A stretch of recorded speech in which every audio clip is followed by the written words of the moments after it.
And now we get to one of the main points of this series, and that is, if you're given a function, can you create a series that will give you the same answer as that function when you plug in an x value? And what x values will that actually work for? So there's two main ways to do it. The most straightforward way is you start with a series that you already know. So for example, this series x to the n, as n goes from 0 to infinity, is a geometric series. If I can spell geometric correctly, that would help. There, geo series. And a geometric series will converge if the absolute value of x is less than 1. Not only that, but it will converge to a, which in this case is 1, over 1 minus the r, which in this case is the x.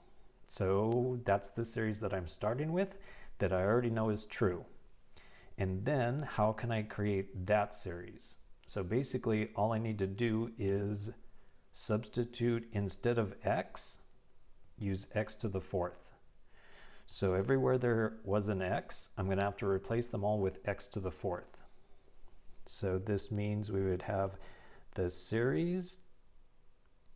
You know what? I'm just going to switch the order, and I'm going to put the function first. So 1 over 1 minus x to the fourth.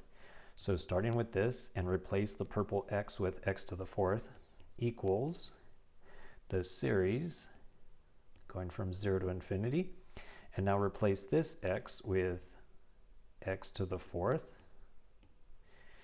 And then it's going to be true if x to the fourth is less than 1.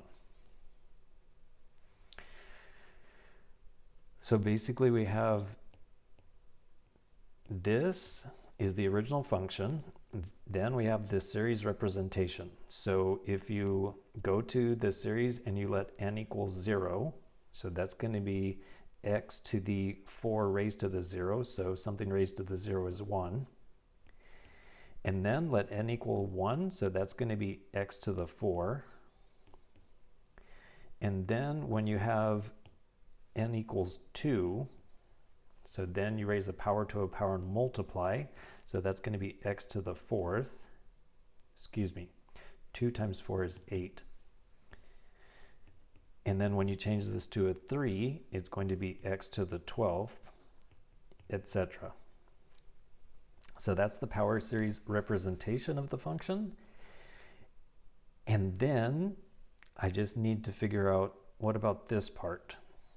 So basically that's saying that x to the fourth is, if you take off the absolute value, is going to be between a positive 1 and a negative 1. Well, when you raise something to the fourth, it can't actually be negative, because when you raise things to even powers, they're positive. So for that particular reason, this left number will need to change to 0. And then finally, you can solve for x by taking the fourth root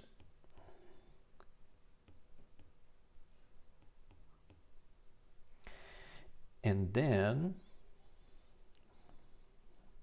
on the left side would be 0, in the middle would be x, and then we have a small situation when you take the fourth root or any even root, you're supposed to have a positive and negative.